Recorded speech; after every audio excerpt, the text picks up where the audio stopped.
opened up. Okay, and here we can see that this iPhone does include its original box. And from that, we can definitely tell that this is a silver model. The seller seems to have plastered this box with plenty of labels. Here on the back of the box, we're actually missing the sticker that would have included the serial number and IMEI. But the seller's labels here say that this is a 16 gigabyte model with iOS 7.0.4. So let's lift the lid from the box now.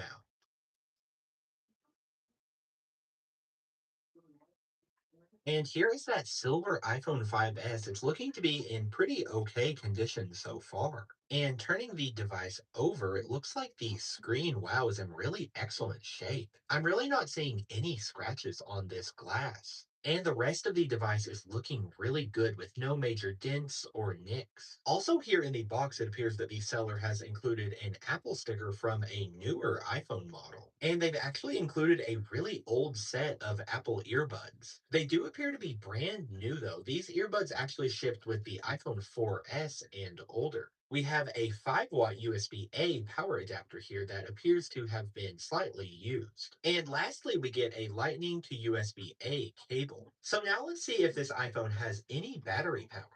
And it looks like it does. And perfect, we boot into the iOS 7 slide to set up screen. So let's go through that now. And there we go, we've made it through the activation process. During setup here, we're getting a prompt to set up the Touch ID sensor, which is really cool because the iPhone 5S was the very first model to feature it. So we'll go ahead and set that up. And the sensor appears to be working. I'm getting a very intense vibration with every scan, as this was much before Apple started using the Taptic engine that provided a much more subtle vibration.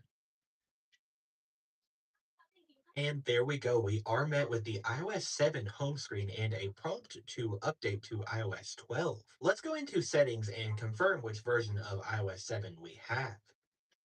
And okay, it looks like the seller was perfectly accurate. We do have 7.0.4. And that's really cool because these early versions of iOS 7 had some quirks that we will talk about. But first, I want to take a second and get this iPhone cleaned up. Okay, well, I got the iPhone 5S all cleaned up. And it came out looking really fantastic. I also got the box for the device all cleaned up, so no more labels are on here. And I found out this iPhone has really good battery health. It's reported at 97% with only 122 cycles. So now let's talk about what this iPhone 5S was. This model was released in September 2013 alongside the iPhone 5C. And that was pretty significant. It was the first time Apple had released two new iPhones in the same year. But new isn't really a term that you would use to describe the iPhone 5C, as it was pretty much just an iPhone 5 in a plastic housing. The iPhone 5S was pretty much a typical S model upgrade, so it had a nearly identical design to the previous year's iPhone 5,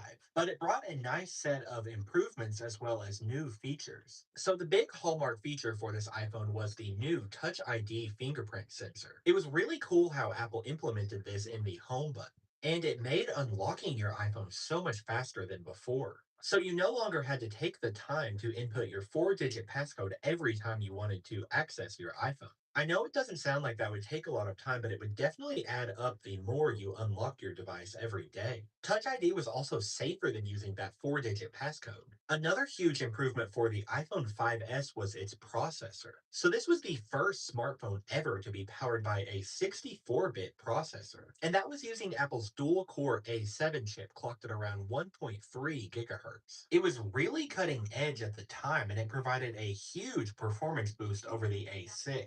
It was quoted to be 2 times faster in CPU and GPU processes. It was still paired to the same 1 gigabyte of RAM like the previous year's iPhone 5, though. Having that powerful A7 chip helped this iPhone receive software support all the way through iOS 12 in 2018. That version still performed pretty well here on the 5S, and it did receive security updates for several years beyond 2018. The rear camera on the 5S got a pretty cool upgrade too. It was still an 8 megapixel sensor, but it had a larger f2.2 aperture. That was compared to f2.4 on the previous iPhone 5. It can now record slow-mo video with 120 frames per second at 720p, and also it now featured a burst mode. Car takes a quarter. Well, guess what? All he does pay for cart wranglers. Those savings go straight to you. Differences that save you money. Get in there and round up them savings. It's an Aldi thing. Communities thrive with DTE renewable energy projects. As they generate clean energy, these projects create millions in tax revenue, so there's more for first responders, schools, and roads. Plus, they help participating farmers keep their family land. DTE. Hey, it's me, your dry skin. Demands CeraVe facial moisturizing lotion for 24-hour hydration, SPF 50. Safe like repair, safe like replace. Ooh, that's rough. At least with SafeLight, you can get that fixed any way you want. There was now a dual tone flash with white and amber, and you can see overall on the 5S the camera just has a simplified look. The regular iPhone 5 had these metal rings around the flash and camera as well as a more oval shaped microphone. The front facing camera on the 5S just got a slight upgrade. It was still 1.2 megapixels, but it had some new optics that provided better images. And this is a really small detail, but the iPhone text on the back of the device was now much thinner. Something else really cool about this iPhone is that it was the first model to be offered in that gold color option. You could also get it in a new space gray color or the traditional silver like I have here. That gold model though was really the one to get. I remember it was in such high demand back in 2013 and most users couldn't get their hands on one at launch. This model was available in 16, 32, or 64 gigabyte storage configurations, and it started at the price of $649. And this 5S was officially discontinued in March of 2016 with the release of the first generation iPhone SE. That first generation SE really shared the same design as the 5S, although I am a little bit skeptical of that March 2016 discontinuation date, as I've definitely seen the 5S for sale before with a box that depicts iOS 10. And that really doesn't add up because iOS 10 was released in September 2016. So leave me a comment below if you have any information regarding that. I would say that maybe because some prepaid carriers were selling the 5S beyond its discontinuation date. So now let's turn our attention to iOS 7 on this device specifically. So this version is most known for bringing the first big visual change to iOS. The previous version here, iOS 6, still looks super similar to what launched with the original iPhone. The UI for iOS 6 had a lot of depth where the digital elements mimicked real life objects. But iOS 7 here traded that all for a very flat and modern look. So taking for example the compass application, you'll see that iOS 6 has wooden details as well as a real life compass depicted on the screen, while iOS 7 has a very plain digital look. And examples of that really could go on forever. The notification center on iOS 6 has a linen background, while iOS 7 just has a very simple blur. But aside from the visual changes to iOS 7, there were some really helpful new features. Definitely the most important of which was the control center. This was available with just a swipe up from anywhere in the UI. I remember back in 2013 being most thrilled about the addition of a built-in flashlight. With iOS 6 and older, you actually had to get a whole separate application to use a flashlight. And the multitasking experience with iOS 7 was greatly improved.